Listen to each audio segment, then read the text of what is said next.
ছাত্র নাগরিক অভ্যুত্থানকারীদের পক্ষ থেকে যেই সরকার প্রস্তাব করা হবে সেই প্রস্তাবিত সরকারই চূড়ান্ত অন্তর্বর্তীকালীন সরকার হবে সেই নিশ্চয়তা আমরা আজকে বঙ্গভবন থেকে পেয়েছি। আমরা প্রাথমিকভাবে আমাদের অন্তর্বর্তীকালীন সরকারের জন্য সরকারের প্রধান উপদেষ্টা হিসেবে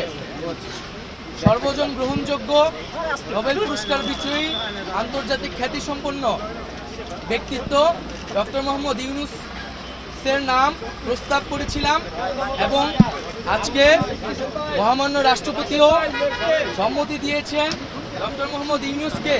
প্রধান করে অন্তর্বর্তীকালীন সরকার দ্রুত সময়ের মধ্যে গঠন করা হবে এবং আমরা এই অন্তর্বর্তীকালীন সরকারের একটি প্রাথমিক তালিকা দিয়ে এসেছি, যেখানে নাগরিক সমাজ সহ ছাত্র প্রতিনিধিত্ব রয়েছে এবং খুবই দ্রুত সময়ের মধ্যে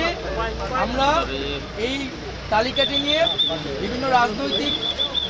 পক্ষের সাথে আলোচনার মাধ্যমে এটি চূড়ান্ত করা হবে এবং খুবই দ্রুত সময়ের মধ্যে অন্তর্বর্তীকালীন সরকার ঘোষণা করা হবে এবং সবার প্রতি এই আহ্বান থাকবে। আজকে বাহিনী প্রধান এবং রাষ্ট্রপতির সাথে আমাদের দেশের বর্তমান পরিস্থিতি নিয়ে আলোচনা হয়েছে।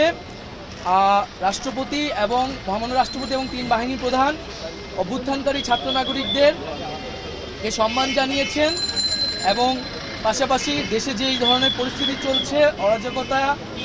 এবং সহিংসতা আমরা দেখছি নানা ধরনের, তার প্রতি গভীর উদ্বেগ প্রকাশ করেছেন এবং আমরা সকলের প্রতি আহ্বান জানাবো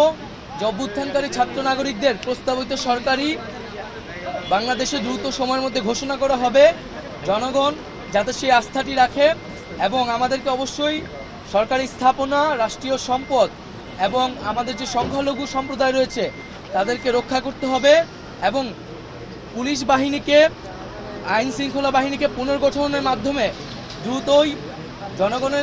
জনগণের মধ্যে শান্তি শৃঙ্খলা ফিরিয়ে আনার জন্য নিয়োগ করা হবে এবং ছাত্র নাগরিকরা যে আজকেও ঢাকা শহরে ট্রাফিকের দায়িত্ব নিয়েছেন, এটি মন্দির পাহারা দিচ্ছেন, এটিকে সবাই প্রশংসা করেছেন